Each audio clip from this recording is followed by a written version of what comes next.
Hello everyone. I know you watched this video to accompany you to sleep. So if you like this video, don't forget to like, comment, and subscribe. Also, don't forget to tell me where you are from and what time you watched this video. Let's jump straight into the story. Story 1. In the heart of small-town Kentucky, the Varnell house stood as a forgotten relic of another time, until a contractor's hammer broke through the attic wall and unearthed a chilling secret. A series of preserved human remains, each with a note pinned to the chest. The notes were dated decades apart, and none of the victims were ever reported missing. Who lived in the house all these years? Why did no one notice the disappearances? And most disturbing of all, was the killer still among them? When Douglas Trent swung his sledgehammer into the rotting wall of the attic, he wasn't expecting to become part of a murder investigation.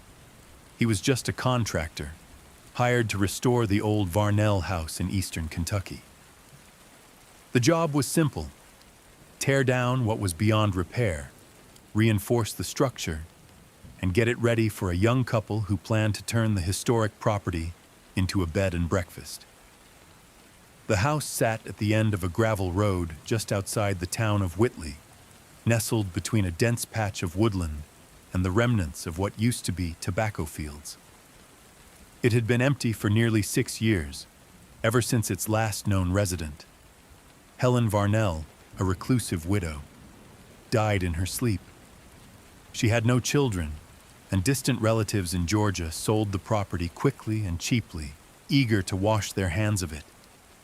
Locals had long whispered about the Varnell house. Kids said it was haunted. Adults just said it gave them a bad feeling. But no one could ever point to anything specific. Helen was eccentric but polite. She kept to herself.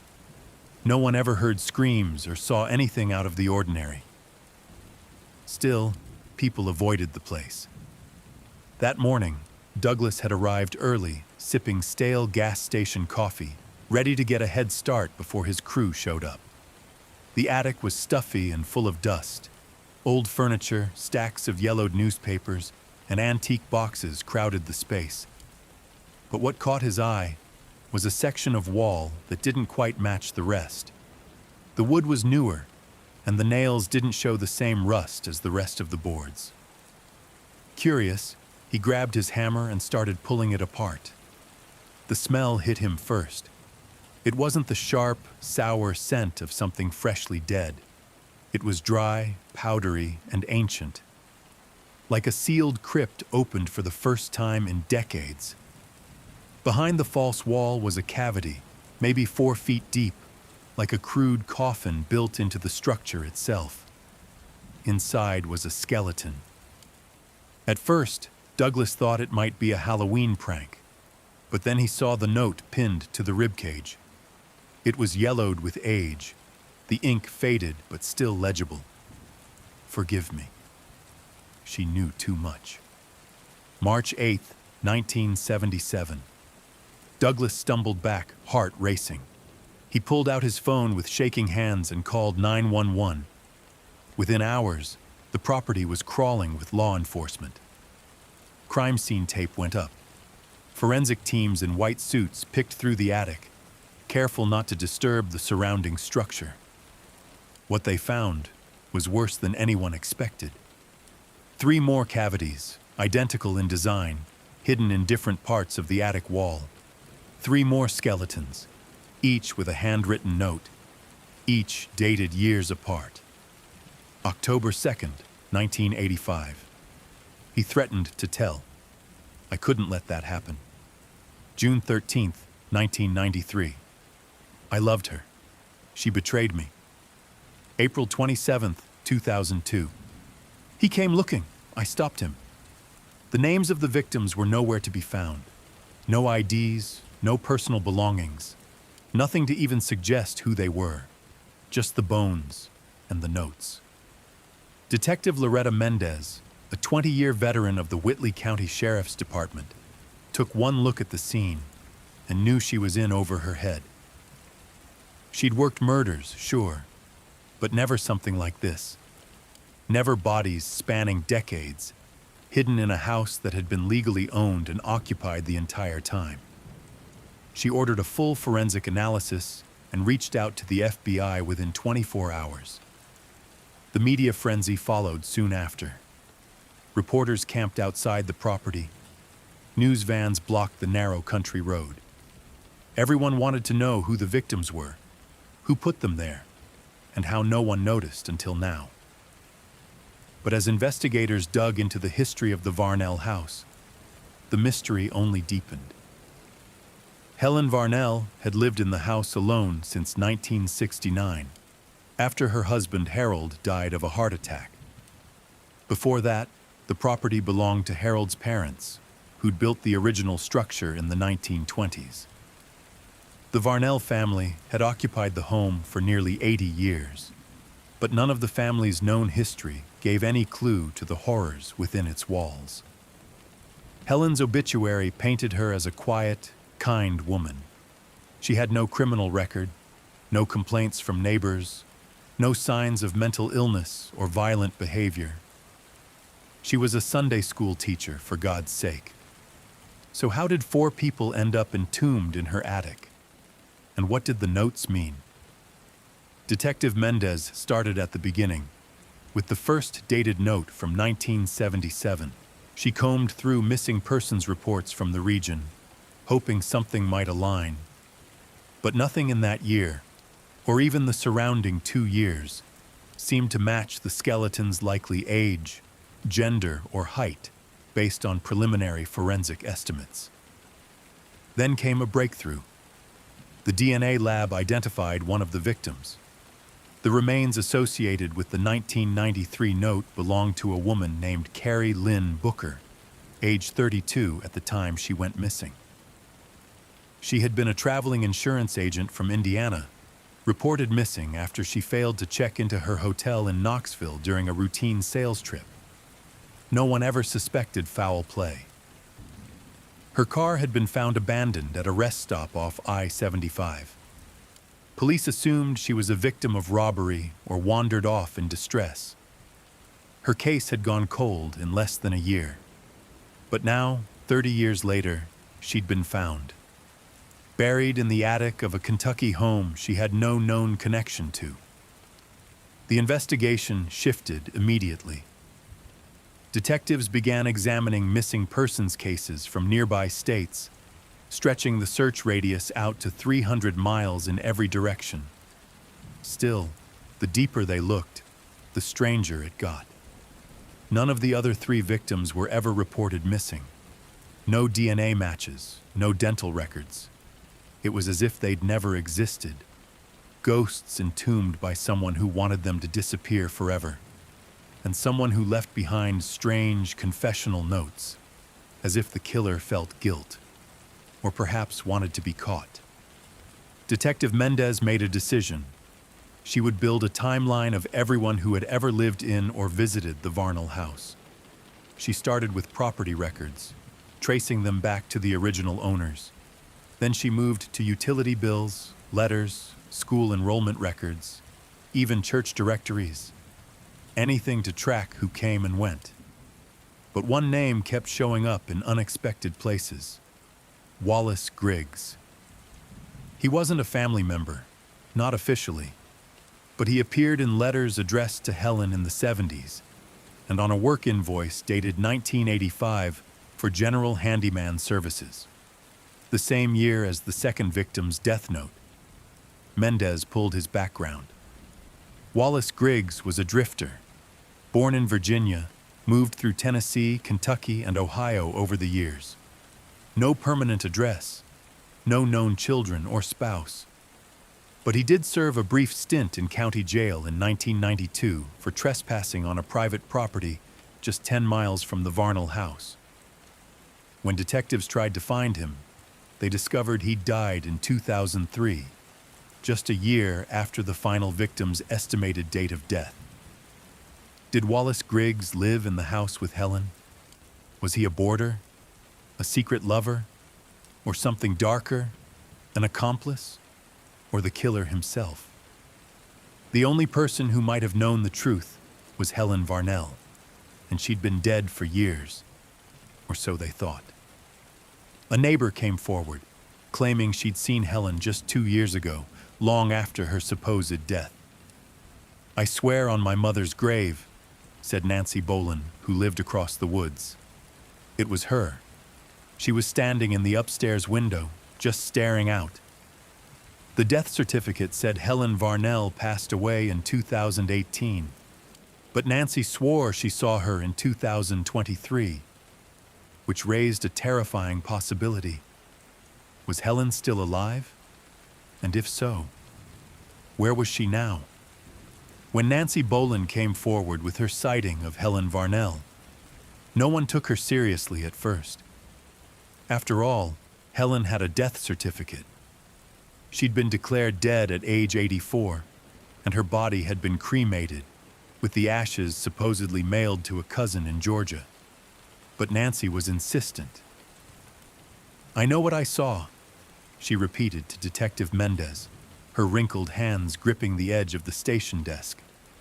She was standing there, in that upstairs window right above the porch, just like she used to when she was alive, like she was waiting for someone. Nancy had no reason to lie. She was 78 years old, sharp as ever, and had lived in the house directly across the woods from the Varnell property for over 40 years. She'd watched Helen tend her garden, drag her trash cans down the gravel path, and smoke on her back porch in the evenings. The two weren't friends exactly, but there had been a quiet understanding between them. A nod when their eyes met. A wave now and then. Enough to know a face. "When was the last time you saw her?" Mendez asked. Nancy didn't hesitate. "March 3rd, last year. I remember because it snowed that morning, just a dusting. She was up there, staring out. No lights were on in the house, just her face in the glass. And then she stepped back and was gone." If Nancy was right, that meant Helen Varnell had been alive 5 years after her reported death. That made Mendez uneasy. She pulled the death certificate from records. It listed cause of death as natural causes. Attending physician, Dr. Calvin Rowe. Cremation ordered by a cousin, Gwen Varnell of Macon, Georgia. She called the cousin first. Gwen answered on the second ring. Her voice was wary. "Detective, I only ever met Helen once," Gwen admitted. "I inherited the house by default. We weren't close. My father handled everything. When we got the call that she passed, the paperwork came through, and we signed what we needed to. The ashes were sent to us, yes. But who's to say what was really in that urn?" It was an odd thing to say. Gwen's voice had a hint of resentment, as if the house had been a burden she was glad to offload. Mendez asked about the doctor, Calvin Rowe. "I don't know him," Gwen said. "He wasn't family. Maybe he was a local physician she used. I never spoke to him." That didn't sit right, so Mendez dug deeper. There was no record of a doctor. Calvin Rowe licensed in the state of Kentucky in 2018. No tax filings, no practice registration, no hospital affiliation. The death certificate was a forgery. Suddenly, everything changed. Mendez ordered an official review of the document, and a state medical examiner confirmed it was counterfeit. The county coroner's office had no record of Helen's body, no cremation logs, and no paperwork submitted from that address during the time period. That meant only one thing. Someone faked Helen Varnell's death. But why? And who had the resources to forge an entire identity for a doctor, submit fraudulent paperwork, and manipulate probate to transfer the house? Either someone had an elaborate plan, or this went deeper than anyone realized. Mendez reopened the case under a new title. Missing person, Helen Varnell, presumed alive. Her team issued a regional alert and began canvassing the area again, looking for any trace of the woman long believed dead. Then came the break. A local librarian named Frances Keller came forward after seeing news reports. "I didn't know it was related to the Varnell house," she said nervously. "But I remember this one time, maybe last summer. A woman came in, older, looked frail. She was asking for books on embalming and home preservation techniques." Frances paused. "She never gave a name, paid in cash. But I remember her hands. She wore gloves even in July. And her eyes. She looked like she hadn't slept in years." Frances pulled surveillance footage from that week. The grainy black and white image showed a hunched woman in a long coat and wide-brimmed hat, head down. But Mendez recognized the shape of her face. Even through the blur, the bone structure matched known photos of Helen Varnell from her 60s and 70s. She was alive and walking free. But why the gloves? Why the interest in embalming? And more importantly, where had she gone? The team pulled receipts from local pharmacies, supply stores, and even veterinary offices, casting a wide net for any purchases that might suggest someone preparing to hide, preserve, or manipulate human remains. That's when they found the receipt. 2 years earlier, a bulk order for formaldehyde, surgical gloves, gauze, and heavy-duty plastic wrap had been made from a supplier in Lexington, Kentucky. The delivery address? P.O. Box 421. Registered to a shell business named Green Meadow Cleaning Services. A business registered to Wallace Griggs, the man supposedly dead in 2003. Mendez stared at the screen in disbelief. If Griggs was dead, who was running the business in his name? Or had his death been faked too? She ordered his death certificate reviewed, and just like Helen's, it was forged. There was no record of a burial, no medical certification. The funeral home listed no such service on that date. Wallace Griggs may still be alive, or someone was using his identity. Then came another shock. A forensic anthropologist reviewing the attic remains made a startling discovery. The oldest skeleton, the one with the 1977 date, had a healed break in the femur, a break that had been treated with a very specific type of metal pin no longer in use after 1975. She sent the serial number on the pin to a medical implant registry. The patient's name? Wallace Griggs. The killer had entombed someone in the wall with his own implant. It was a classic misdirection, which meant the body buried under the name of Wallace Griggs was someone else, and the real Griggs had staged his own death. But how? And why would he and Helen fake their deaths and vanish, unless they were complicit in something horrifying? Mendez was now convinced. The Varnell house had not just been a dumping ground.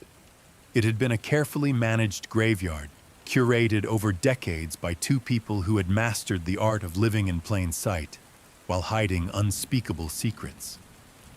A new team of cold case analysts was brought in. They ran composites of the unidentified skeletons, built facial reconstructions, and began circulating them to law enforcement databases and public agencies. Weeks passed. Then, finally, one match. The victim dated June 13th, 1993. I loved her. She betrayed me. Was positively identified as a woman named Marcia Kane, age 28 at the time of her disappearance. She'd been a nursing student in Ohio. No family left. No known reason to be in Kentucky. But she had one key link: a part-time job working home care for elderly patients. One of her last known clients? A man named Wallace Griggs. He had used a fake name, William Garrett, but left behind a signed check stub that bore his real signature. Marcia had known him. She had likely been lured to the Varnell house, or somewhere nearby, and she never left. Mendez stood in the attic again, weeks after the initial discovery. Sunlight filtered through the cracks in the roof. Dust danced in the air. The smell of old wood and mildew lingered, but the space felt different now. Not just eerie, but alive. Like the house was keeping secrets even now. One of her techs had been reviewing photographs of the attic taken during the initial discovery. He noticed something strange about one of the remaining walls. "The wood looks newer," he said, "just like the false panels where the bodies were hidden. Only this one's behind a built-in shelf." Mendez ordered it removed. The shelf came off with a groan. Behind it, a door, a narrow, hidden compartment no wider than a crawl space. Inside, they found a journal, bound in cracked leather, pages yellowed. It belonged to Helen Varnell, and the first line chilled Mendez to her core. "They think I'm dead, but I've never been more alive." Detective Mendez stared at the cover of the journal, its worn leather almost black with age. She didn't open it right away. Instead, she called in her evidence technician to photograph every angle. Gloves on, tweezers, documented chain of custody. This wasn't just a diary. This was a possible confession. Once the book was safely bagged and brought back to the precinct, Mendez took a deep breath and began reading. The first few entries were simple. April 9th, 1981. The rain is heavier than usual. Wallace thinks the roof will need repair soon. I told him to wait. The attic keeps its secrets better when the storm drowns the silence. Odd. It didn't take long before the tone shifted. June 12th, 1982. The first one didn't mean to die. He fought too hard, too loud. Wallace panicked. I told him the walls would hold. I didn't lie. Mendez felt a cold pit form in her stomach. Helen wasn't an innocent bystander. She was a willing accomplice. October 3rd, 1984. He says I'm the only one who understands him. I don't correct him. Understanding is dangerous. He trusts me. That's enough. I cleaned her face, wrapped her in silk. It was the least I could do. She looked peaceful. They always do, when the screaming stops. The entries continued for decades, often vague, poetic, and haunting, but the themes were unmistakable. Manipulation, murder, concealment. Helen and Wallace had been living together in the Varnell house, undetected, for years, well past both of their reported deaths. Helen detailed how they'd both staged their disappearances using fake documents and a network of identities purchased through back channels. She referred to the broker multiple times, someone who provided forged documents, phony death certificates, even cremation paperwork for the right price. March 2nd, 1999. The broker says he wants more now, not money, a name. Wallace says to give him Lydia. I say no, she's pregnant. He smiles and says, all the more reason. Keeps things interesting.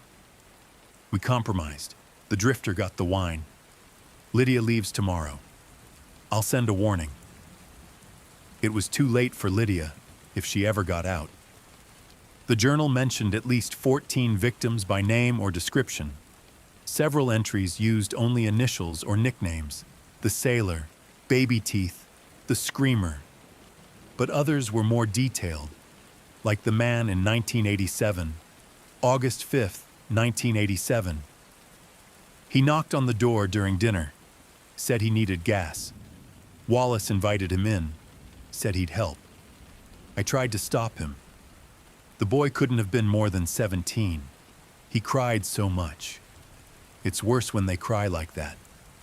I couldn't finish my soup. The entries showed a chilling progression, from complicity to normalization. Helen had once resisted, even mourned the victims, but by the mid-90s, her tone was detached, even proud.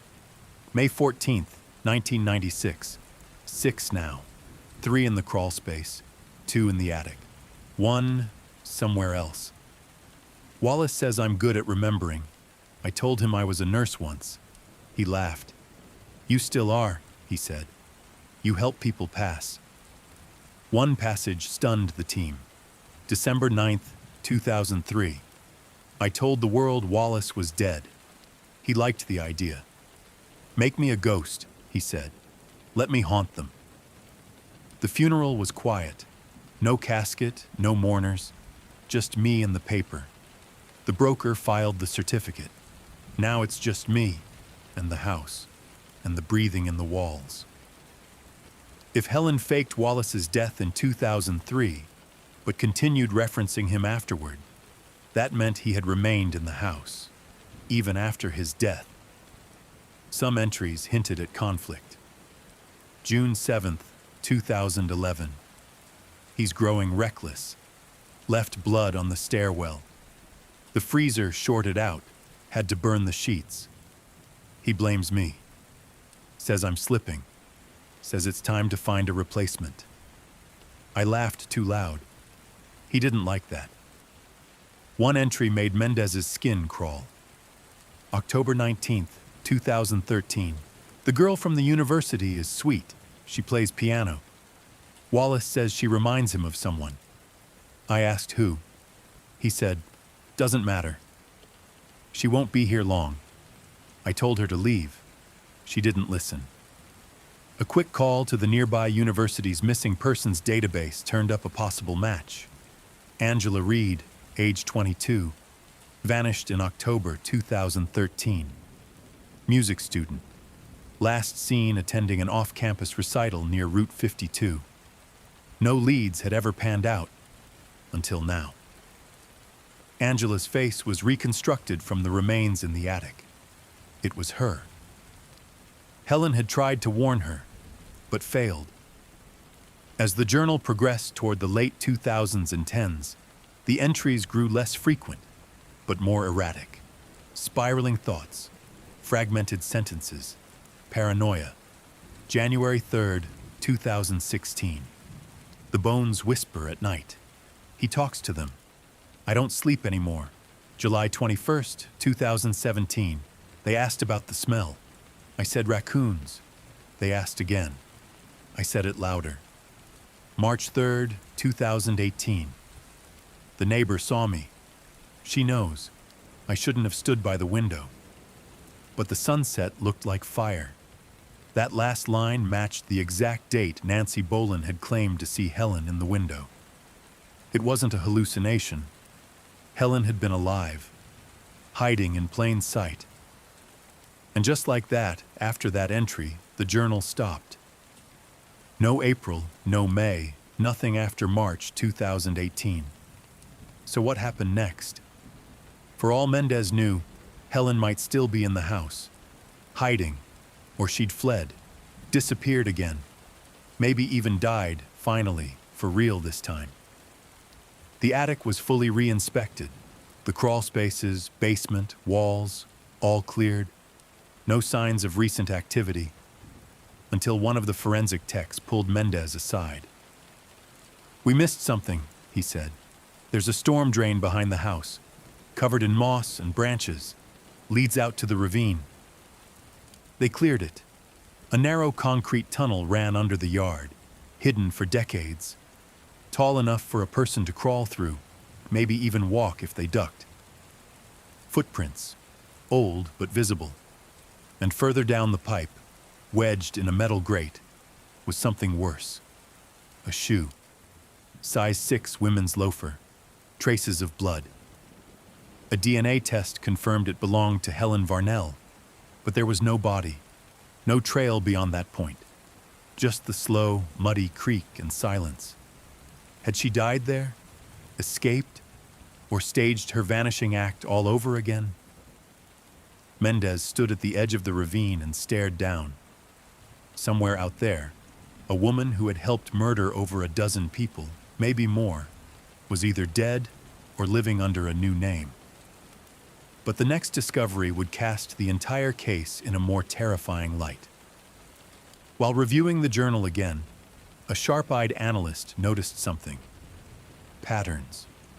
The names, the dates, the victims, Every one of them had been logged with a symbol, a small, cryptic flourish at the end of the entry.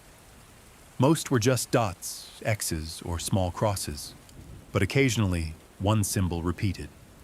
A tiny triangle enclosed in a circle. They brought in a symbologist from the FBI.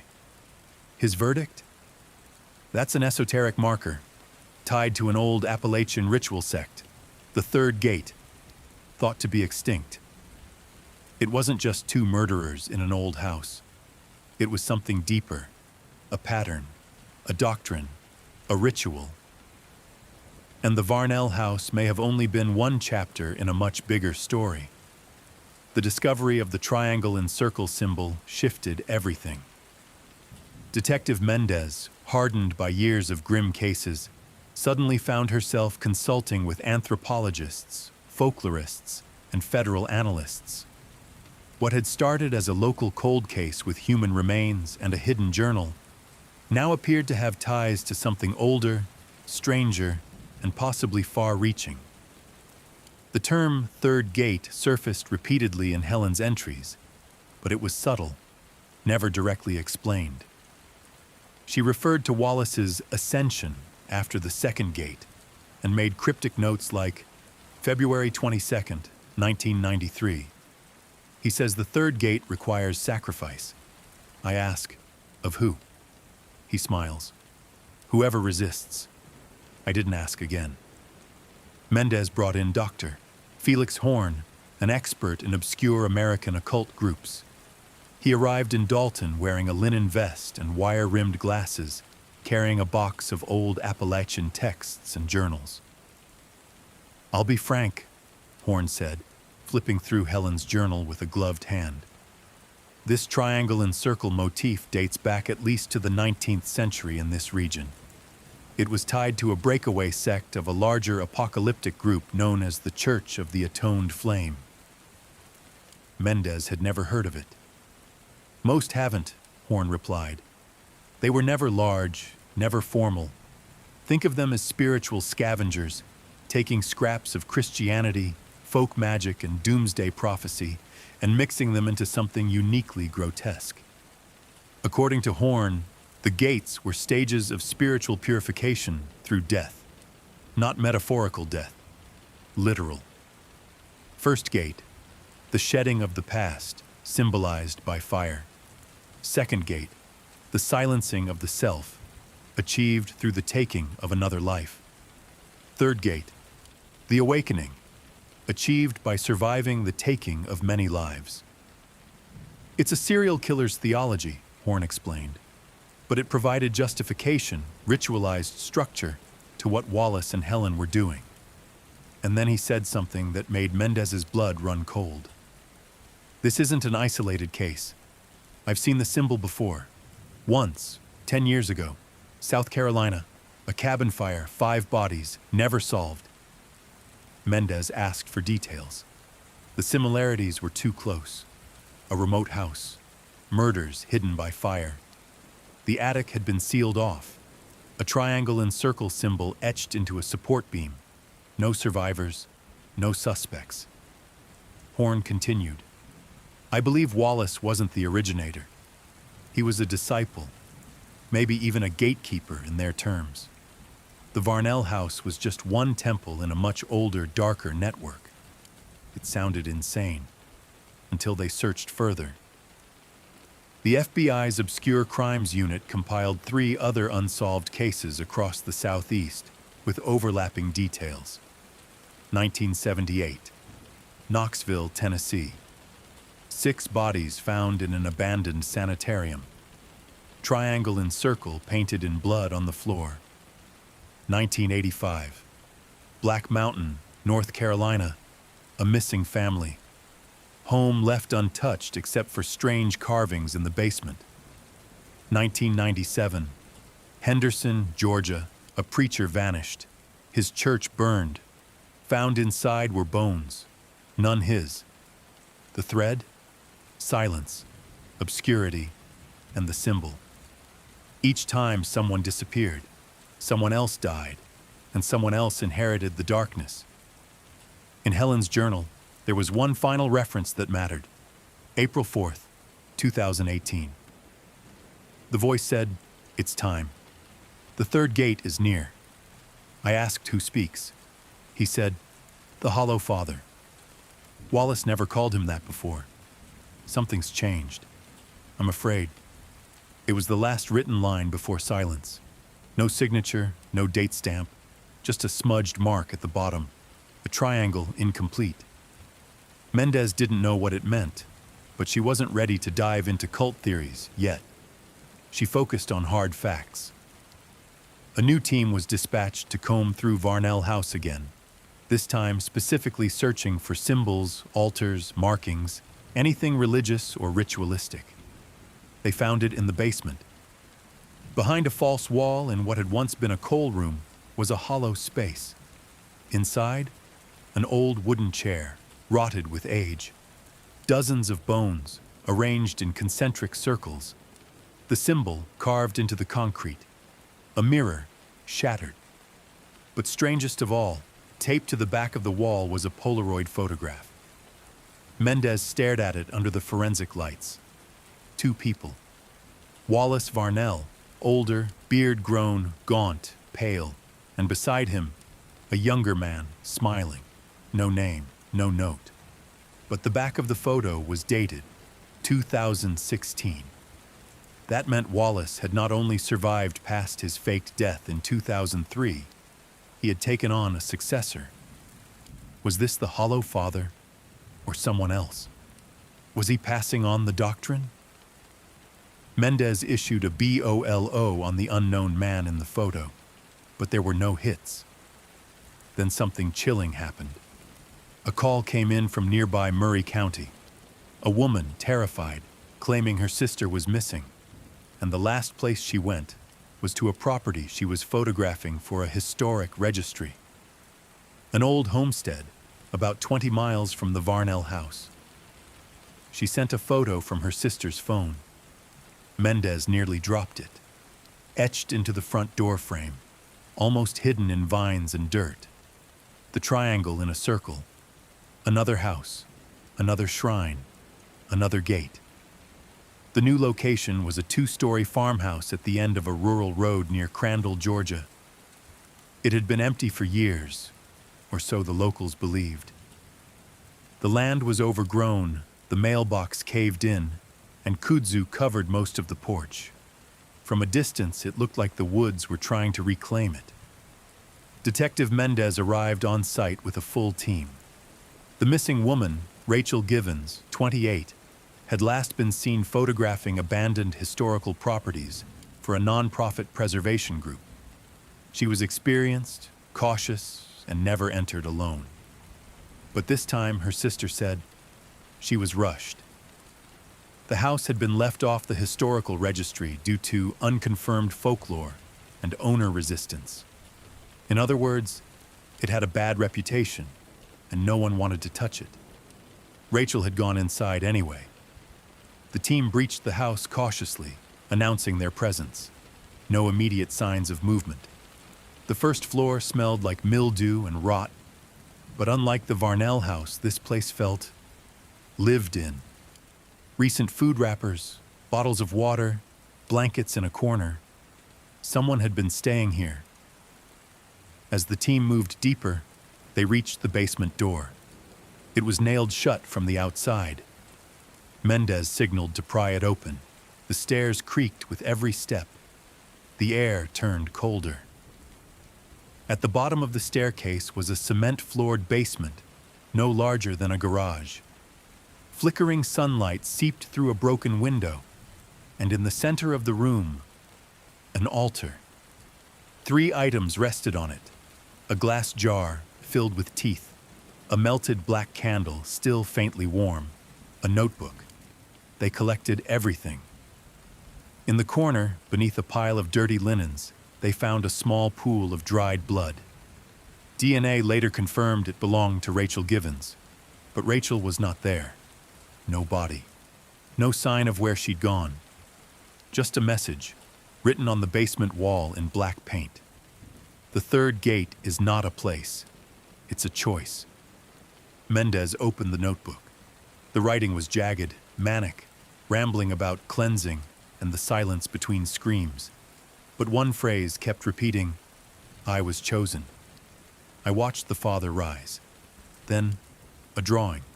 A man, faceless, arms outstretched, surrounded by fire. Beneath it, one line. "He waits in the attic." A chill ran through the team. The references were too direct, too familiar. This wasn't a copycat. It was connected. Back at the lab, the handwriting in the notebook was analyzed and did not match Helen Varnell's or Wallace's. That confirmed the worst. A new player. Whoever the hollow father was, he wasn't Wallace, or at least not anymore, and he was building something larger. Over the next several days, the investigation exploded. A hidden room in the Crandall house's attic revealed wall carvings with dozens of names, some first names, some full. 18 of them matched active missing persons cases dating back to 2006. Another 4 were confirmed as deceased through unrelated investigations, which left dozens unaccounted for. Some dated as recently as January 2025.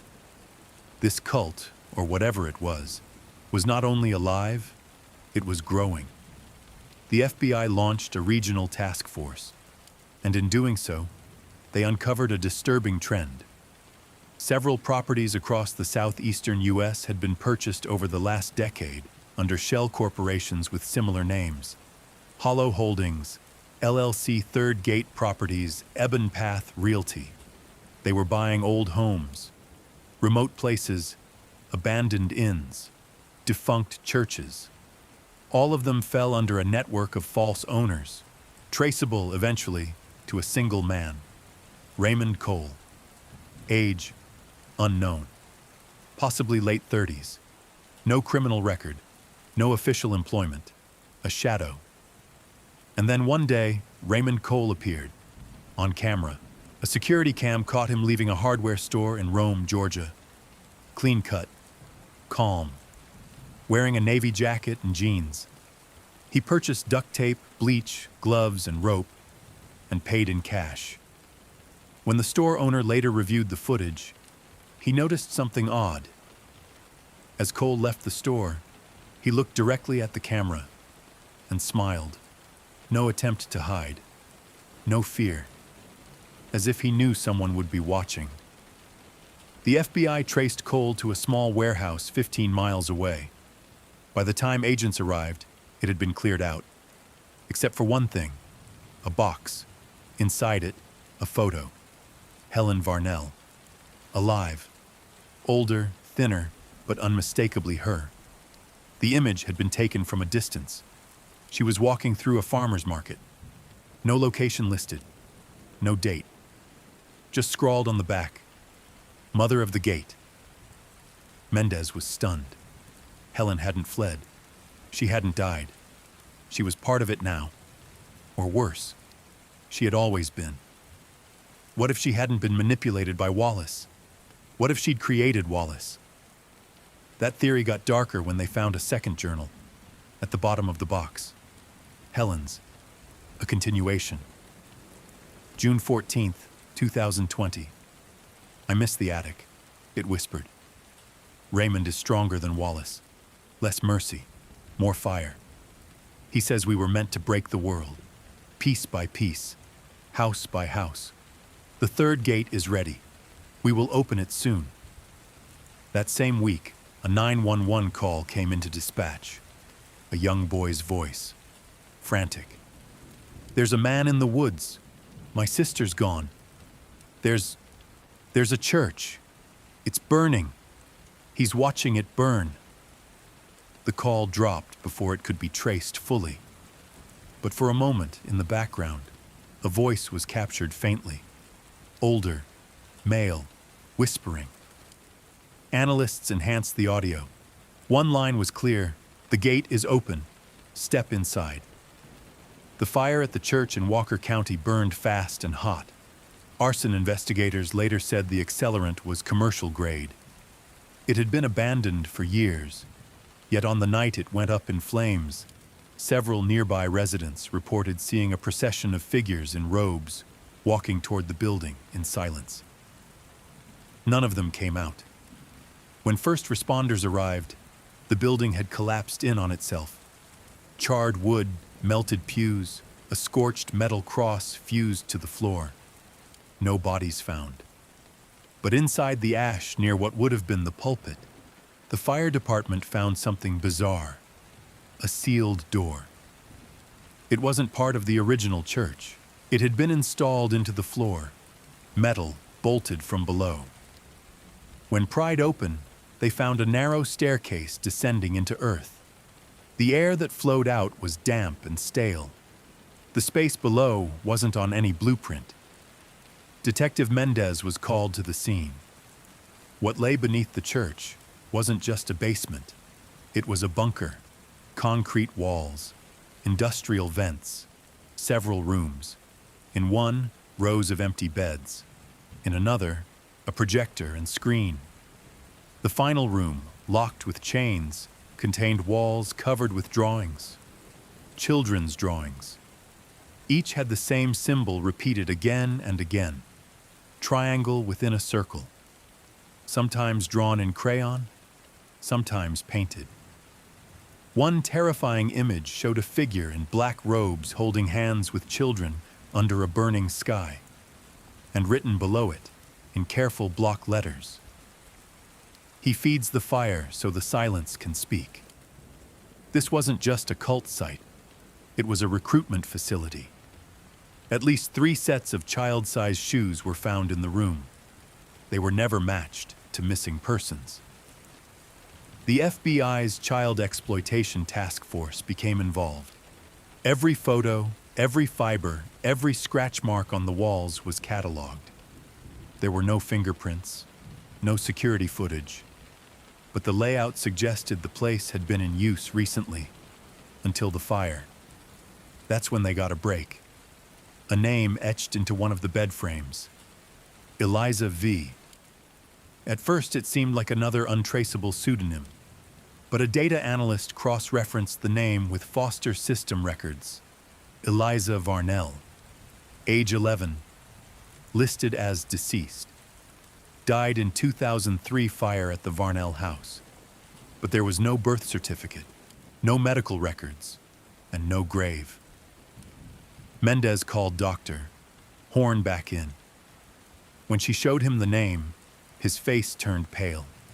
He opened his files and pulled out a photo from Helen's first journal, the one with the burnt edge. A picture of a little girl, brown hair, dark eyes, smiling. On the back, "To my Eliza. When the time is right, ascend." Helen had a child, and she'd never told anyone. Horn said, "In cultic traditions like this, it's not uncommon to believe children born during or after a ritual ascension are marked, holy or cursed. They're called seedlings, meant to carry on the fire." But Eliza wasn't in the system, which meant one thing. She was hidden, raised within the cult, and based on what was found at the church, she may now be a leader herself. The story was unraveling in terrible ways. Wallace had been the face, the public monster. Helen had been the believer. Raymond Cole was the fire starter, the architect of expansion. But Eliza?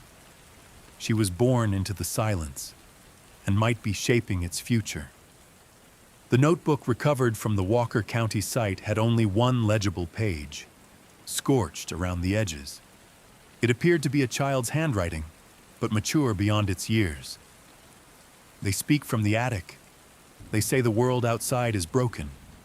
We must make it clean, burn the lies, silence the noise, build the new house, the one with no doors. Only those who hear may enter." The FBI dubbed it the house with no doors. A metaphor or a real place? Satellite imagery of properties owned by Hollow Holdings began to focus on a stretch of mountainous land in the Chattahoochee National Forest. One large structure appeared on aerial scans, remote, buried in trees, with no marked roads leading in or out. Infrared scans showed signs of regular heat activity. Could this be their stronghold? A team was assembled. Operation Emberlight, SWAT, FBI agents, and local tactical teams. They moved in under cover of night, flying in by chopper to avoid detection. What they found was staggering. The structure was built deep into the hillside, camouflaged under a natural canopy. It had 2 main floors above ground and an unknown number of levels underground. Inside, maps, dozens of them, some showing towns, others with pins on abandoned schools and churches, printed lists of names, hundreds, a broadcasting room, shortwave radios, encrypted drives, and a large mural of the triangle circle symbol painted behind a podium. But no people, not one. Whoever had lived there was gone, until they checked the final sublevel. Locked behind a steel door was a room lined with speakers. Nothing else. Just old speakers mounted to every wall, some still humming faintly. In the center, a single chair, and a photograph taped to it. Eliza, standing next to Raymond Cole, smiling. On the back of the photo was a phrase, "You watched Wallace burn. You silenced Helen's voice. But the house with no doors opens soon, and you are already inside." The house with no doors wasn't just a location.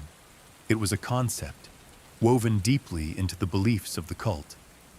After the Chattahoochee compound raid, analysts scoured everything, recordings, encrypted documents, and floor schematics, and came to a chilling realization. The cult had cells, not just a central leadership. Dozens of independent chapters loosely connected by a shared doctrine, all of them waiting for one thing: the fourth silence.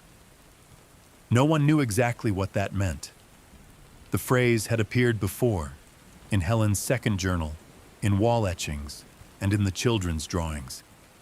It seemed to represent a future moment, a culmination, something catastrophic. Dr. Horn, reviewing the cult's mythology, suggested that the fourth silence was akin to an apocalypse, not an external one, like a bomb or plague, but an internal transformation, a mass psychological event. Their texts reference a world deaf to the truth, he explained. They believe that silence must be imposed before the gate can open fully. It's not just literal quiet. They mean a spiritual severing, an end to noise, lies, thought.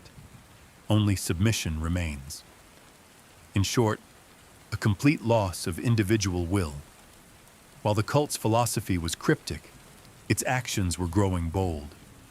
Over the next 3 months, 4 fires broke out in different towns across Georgia, Alabama, and Tennessee, each at an abandoned building, each preceded by missing person reports. Each site revealed the same pattern: ashes forming a perfect triangle within circle. Children's shoes, one phrase painted nearby: "The ascended do not scream." And with each new incident, a common thread emerged. Eliza, in one town, Cedar Hill, Tennessee, an elderly woman named Clara Page reported seeing a ghostly-looking girl watching her barn burn. She couldn't have been more than 12 or 13, Clara told investigators, but her eyes, dead black. Like glass, she told the girl to run from the fire. The girl didn't flinch. She turned and walked into the trees. Investigators later found a crude shelter in those woods. Inside, drawings of the Varnell house. Dozens of them. Drawn in crayon, charcoal, ash. It became clear. Eliza wasn't just hiding. She was revisiting, reinforcing, reawakening. Mendez, now working with the Joint Task Force on Occult Crimes, began mapping every Eliza sighting. Each formed a strange circular pattern around North Georgia, with the Varnell property at its center. But there was a problem. The Varnell house had been demolished in 2021 after a suspicious fire gutted the interior. The land had been sold to a private buyer and left undeveloped. Until now. Satellite imagery showed new activity. Excavation equipment, prefabricated materials, and an unauthorized structure beginning to rise at the site. Agents raided the property. No one was there, but underground, they found a newly dug chamber. Small, bare, fresh concrete. In the center, a sealed metal hatch. It matched the style used at the church compound. Welded from within, impossible to open from above. And next to it, on a stand, was a cassette recorder. Old, dusty, but functional. They played it. The voice on the tape was unmistakably Eliza's. Calm, even joyful. "You burned our first house, so we built a second beneath it." But that was just rehearsal. The true gate needs neither roof nor floor. It lives in those who heard Wallace scream and still stayed quiet. Those who watched Helen bleed and still asked why. "You made this gate. Now step through it." Then silence, followed by a soft humming sound. A child's voice began to sing. "The house with no doors has windows and fire. The attic is open. Come climb higher." The tape ended. Forensics determined the recording was recent, no older than 2 weeks. Then came a devastating development. A group of hikers near Brasstown Bald reported finding a tunnel entrance in the woods. Inside, they discovered candles, blankets, and fresh footprints. They didn't realize the danger until too late. One hiker, Jamie Collins, returned the next day to retrieve a lost GPS unit and never came back. Her body was found 3 days later. Mouth taped shut, hands clasped in prayer. A triangle burned into her chest.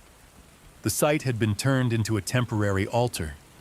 Investigators noted no drag marks, no signs of a struggle, which led to a terrifying theory. Jamie had walked willingly, perhaps drugged, perhaps manipulated, or perhaps converted. Over the next month, Eliza's name began to appear online, on fringe message boards, TikTok rabbit holes, even encrypted forums where people spoke of her like a prophet. She understands the quiet. She walks between fires. She is not a child. She is the gate. FBI profiler Dana Reston said, "We've never seen a cult where the symbol is a living person who grew up within it and now leads it. It's not about death anymore. It's about infection of ideas." That's when law enforcement made a bold move. Go public. The Bureau released images of Eliza, warned of a dangerous domestic extremist network, and urged any witnesses to report sightings immediately. Some experts feared this would only elevate her. They were right. A week later, a video surfaced on the dark web, black screen, a voice over static. "You're chasing ghosts. You think we hide, but the gate is open now. You're just walking into the attic." Then, briefly, a shot of Eliza, eyes wide, smiling, standing on a burned rooftop, flashes across the screen. The footage ends. The metadata shows the video was uploaded from Varnell, Georgia. Rain poured down in Varnell, Georgia, the night they found the shrine. Hidden in an old storm drain beneath a stretch of cracked road, it was discovered by accident. 2 sanitation workers doing a routine check after flash floods receded. They thought it was just more debris.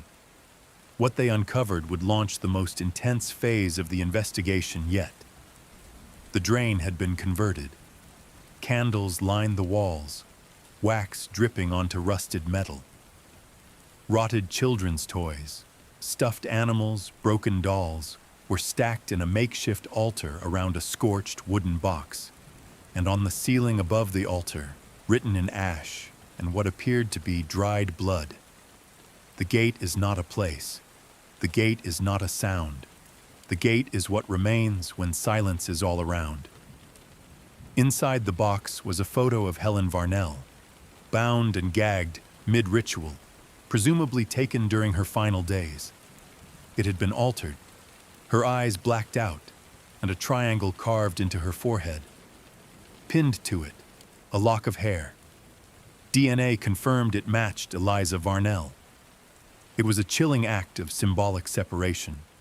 Eliza was cutting ties, not just with her mother, but with the past.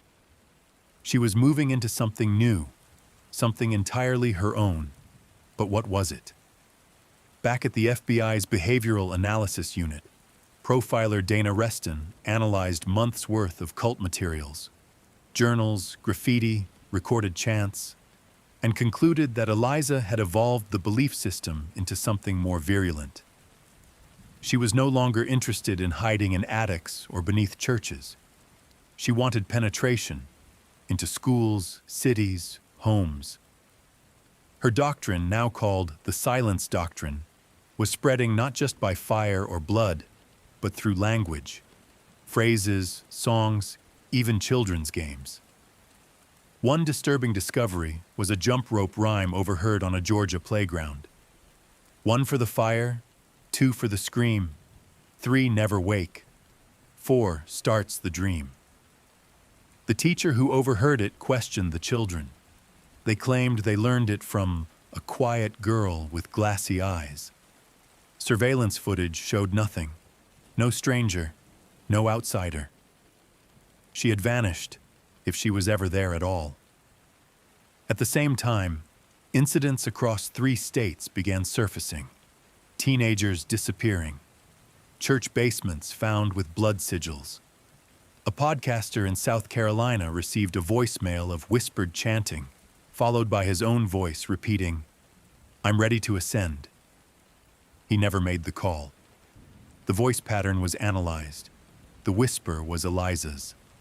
This wasn't haunting. This was infiltration. And the feds were always one step behind. It became clear that the house with no doors wasn't just a place or a prophecy. It was a network, an idea spread like a virus, passed from one mind to the next, mutating along the way. Dr. Horn proposed a new theory. Eliza Varnell isn't just leading them. She's becoming them. She's erasing herself, piece by piece, so her doctrine can live in others. She's turning her very identity into a myth, a weapon. Meanwhile, a tip from an anonymous burner phone led agents to a rural gas station near Ellijay, Georgia. Security footage revealed a girl resembling Eliza, buying a can of lighter fluid and a map. She looked straight at the camera, then winked. On the map, the Appalachian Trail, and a word scrawled across it. Silence. It matched a previous phrase from Helen Varnell's second journal. The path of ascension winds along the ridge. To walk it is to leave noise behind. Eliza was moving north. A mobile command unit was deployed to Blue Ridge. Drones were launched. Infrared was used to scan valleys and caves. But the closer they got, the stranger things became. Radio signals distorted. GPS coordinates scrambled. A team hiking into a marked hot zone vanished for 6 hours. When they emerged, they were uninjured, but different. One officer, Nicholas Red, began humming the same rhyme from the playground. Over and over. He had no memory of where he'd been, just one sentence on repeat.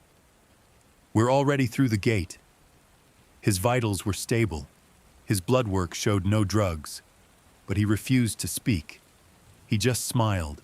They quarantined him. His smile never faded.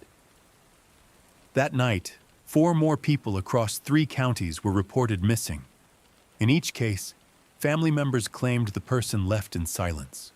No note, no bags, no trace. Just gone. In one home, police found a scrawled message in lipstick on the bathroom mirror. "The attic was never above us. It was inside you the whole time." Public panic began to swell. Online forums exploded with speculation. Conspiracy theorists claimed the government was covering up a psychological weapon. Religious extremists called it the rise of the false prophet. A rogue subreddit named House with No Doors grew to over 150,000 members in a matter of weeks. Their tagline, "We don't follow Eliza, we become her." Authorities shut it down, but mirror sites sprang up instantly. The doctrine had left the woods. It had entered the bloodstream of the internet. Then came the event that changed everything. At a remote rest stop near Highlands, North Carolina, a school bus was found abandoned. Doors wide open, engine running, no children inside. The driver, Marla Jennings, was found in the nearby forest, her arms outstretched toward the trees, whispering, "I see her, I see the gate," before collapsing. The children were found safe, 4 miles away. They said a girl had led them off the bus, gently, telling them they were going to visit the attic. But the girl had vanished. Agents asked them to describe her. Every child gave the same detail. Her eyes didn't blink. That night, the FBI issued its first domestic terrorism bulletin in years to mention a single individual, Eliza Varnell, by name. A $250,000 reward was offered. It was too late. The doctrine had reached critical mass, and somewhere in the Blue Ridge Mountains, a child who had never been born into the world now moved through it like a ghost, lighting fires in mines instead of churches. Because the gate wasn't a door anymore. It was a mirror, and people were beginning to look. By late spring, law enforcement, media, and fringe cult experts all agreed on one thing. Something unprecedented was happening. Not just a rise in criminal activity, but a psychological movement, decentralized and immune to traditional takedown methods. The belief system behind the house with no doors had metastasized, no longer dependent on Eliza's physical presence. She had become something else, a myth, a meme, a contagion. And for the first time, the FBI admitted it publicly. In a May 8th press conference, Deputy Director Leo Spader stood at the podium, pale and worn, and made a statement that echoed around the country. "We are not just dealing with a fugitive. We are confronting a domestic belief system that preys on isolation, silence, and trauma. It radicalizes not through speeches or gatherings, but through whispers, through fear, through mirrors." That last word was deliberate, because in the most chilling turn yet, cult behavior had shifted. People weren't just disappearing, they were transforming in attitude, in manner, in belief, and always preceded by the same symptom: mirror fixation. Across 6 states, dozens of cases emerged. Teenagers staring into mirrors for hours, whispering strange rhymes. Adults waking up to find symbols drawn on their reflections in condensation. Entire families abandoning homes with "the attic opened" etched across bathroom vanities. One therapist in Asheville, North Carolina, reported 5 patients, none previously religious, who claimed they had seen the gate in their dreams and awoke to find a small triangle burned into their forearms. No fire, no wound, just there. And one phrase, repeated again and again: "She waits inside the mirror, not to be seen, to be become." Mendez was tracking these changes with growing alarm. He'd seen fanaticism before, but this was different. It was soft, viral, and disturbingly attractive to those in pain.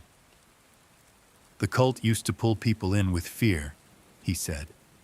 "But now they're offering relief. Eliza's message has changed.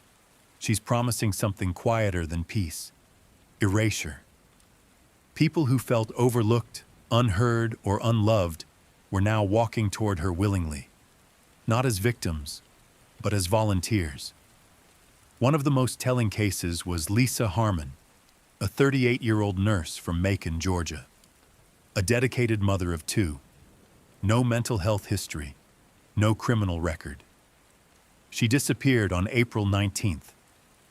3 days later, she was found in an abandoned motel on the edge of town, surrounded by candles, with dozens of photos of Eliza pasted to the wall. Eliza as a child, Eliza at the compound, Eliza in digital art-style composites, even renderings of what Eliza might look like at age 30. Lisa had taken all of them from the internet. When questioned, Lisa said nothing for 12 hours. Then she whispered, "She's not just coming. She's already inside. I saw her, she wore my face." Then Lisa began laughing, softly, constantly. She hasn't stopped since. Psychiatrists have no diagnosis. Meanwhile, intelligence analysts discovered a chilling reality. The cult's evolution was algorithmic. Social media data indicated the doctrine spread most efficiently through certain phrases embedded in ASMR videos, unlisted YouTube live streams, even TikTok mirror challenges. Each used a combination of audio triggers and rhythmic visual patterns that subtly matched the original Varnell chants. A rogue AI-generated video titled "Enter the Attic" was viewed 2.4 million times before being removed. It featured slowed-down images of a burning house overlaid with whispered affirmations. No sound, no self, no scream. The uploader was anonymous, but metadata traced it to a VPN IP linked to one of the original Varnell property deeds. Back in the mountains, strange occurrences were escalating. Campers heard crying in the woods, then laughter. Triangle-shaped crop patterns appeared in abandoned fields. And one night, a hiker near Blood Mountain recorded a faint audio anomaly on his phone. Children singing. Up the stairs, past the door, into dark where thoughts don't soar. One by one, we leave the skin. Come inside, the gates within. That's when a second wave of disappearances began. 37 people across 5 states, all within 2 weeks, all from different towns. No shared religion, no political links, no mutual contacts. Just gone. Only commonality? Every home had a mirror positioned in the northeast corner of a room. In each, fingerprints, small, childlike, were found inside the glass, not outside. Glass specialists said that was impossible, but forensic imaging confirmed it. Then came the incident that changed Mendez forever. He returned to his safe house apartment outside Atlanta after 3 days in the field. He locked the door, checked the windows. Routine. Then he entered the bathroom. His mirror was fogged from a leak in the radiator. He wiped it clean and saw her, just for a second. Eliza, standing behind him, smiling. But when he turned, the room was empty. The reflection lingered for a heartbeat, then vanished. He didn't sleep that night. He filed a report the next morning, but no one knew what to do with it. How do you catch an idea? How do you interrogate a reflection? That day, a new message appeared on the House with No Doors message board, now hosted on a dark net clone site.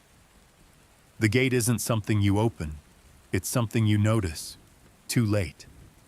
Ask not who walks through the attic, ask if you've already entered. And then the final, most haunting image yet, a low-res photo. A crowd of people walking toward a mountain trail, no one facing the camera. Leading them, a small girl with long dark hair. Captioned only, "She is leading them home." The final descent began not with an explosion or chase, but with a whisper. A whisper caught on an intercepted phone call between 2 self-described gatekeepers in rural West Virginia. The phrase wasn't new, but this time it came with a timestamp, a location, and a promise. She opens the attic for all on June 6th, when the moon is blind. It was a reference to the new moon, and it aligned with an anonymous tip sent to a private investigator named Raylan Goss, an ex-cult deprogrammer who had spent the last 4 years researching Eliza Varnell obsessively. The email contained GPS coordinates and a phrase, "Bring mirrors. She will reflect what you are." The location was deep in the Appalachians, a hollowed-out church from the 1800s, abandoned for decades. FBI agents, including Mendez, mobilized fast. The Bureau coordinated with local law enforcement, National Guard surveillance drones, and infrared-equipped helicopters. The idea was simple: surround the site, identify Eliza, and end the mythology once and for all. They underestimated her. When the team reached the clearing, what they saw was both terrifying and surreal. Hundreds of people gathered silently, all holding handheld mirrors. A few had brought floor-length ones. Some were blindfolded. Others had carved triangle symbols into their chests or foreheads. There was no chanting, no shouting, only silence and the wind in the trees. Then someone walked onto the collapsed dais of the ruined church. A girl, pale, thin, barefoot, hair covering her face. She raised a mirror to the crowd. The moment was eerie, cinematic. Mendez looked through binoculars. It was her, Eliza Varnell, or at least a version of her. The face was older, weathered, not the 18-year-old from the photos. This was a woman in her early 30s. Was it a sister, a double, a believer who had surgically transformed herself? Or was it Eliza, aged by time, pain, or perhaps something far worse? When agents advanced, the crowd responded in perfect unison. Each person turned their mirror inward and stared. Then they began to speak, not aloud, but in perfect synchronization, mouthing a phrase. No sound came out, but lips clearly formed the words, "We are the silence. We are the attic. We are the gate." That's when the signal cut out. All communication, satellite, radio, even cell, died across a 5-mile radius.